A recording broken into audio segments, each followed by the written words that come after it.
السلام علیکم ورحمۃ اللہ وبرکاتہ۔ آج کی ویڈیو میں ہم بات کریں گے طہارت کے فوائد کے بارے میں۔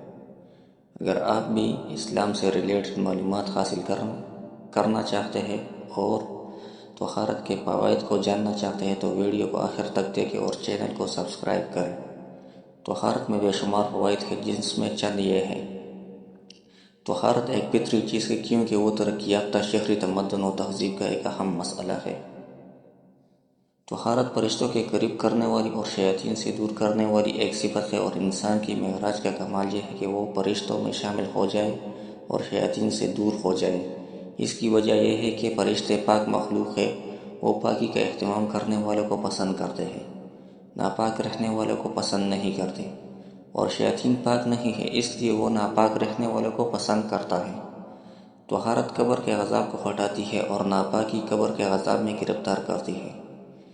حدیث شریف میں ہے کہ پیشاب سے بچو کیونکہ قبر کا زیادہ تر عذاب اس کی وجہ سے ہوتا ہے۔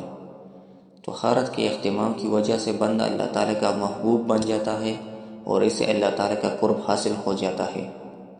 سورۃ توبہ آیت نمبر 108 میں ہے کہ اللہ تعالیٰ خوب پاک ہونے والوں کو پسند فرماتے ہیں، اور تمام اعمال سے اصل مطلوب اللہ تعالیٰ کا خاص قرب حاصل کرنا ہے۔ لہٰذا ہمیشہ طہارت اور پاکی کا اہتمام کرنا چاہیے۔ وضو اور غسل کی طہارت کی وجہ سے نیکیاں لکھی جاتی ہے اور گناہ معاف ہو جاتے ہیں۔ متعدد احادیث میں اس کا تذکرہ موجود ہے، کیونکہ جب طہارت کی صفت انسان کی فطرت بن جاتی ہے تو انسان میں ملکوتی انوار کا ایک بڑا حصہ جمع ہو جاتا ہے۔ یہی نیکیاں ہے اور حیوانیت اور بہیمیت کی تاریکی کا بڑا حصہ مغلوب ہو جاتا ہے۔ یہی گناہوں کا معاف ہونا ہے۔ طہارت سعادت اور نیکبختی حاصل کرنے کا ذریعہ ہے، اور طہارت کا اہتمام دنیا کے کاموں میں مشغول ہو کر آخرت کو بھولنے سے بچاتا ہے۔ طہارت کے اہتمام سے طبیعت عقل کے تابع ہو جاتے ہیں۔ اسی طرح اسلامی معلومات حاصل کرنے کے لیے اور طہارت کے متعلق مسائل کو جاننے کے لیے چینل کو سبسکرائب کریں۔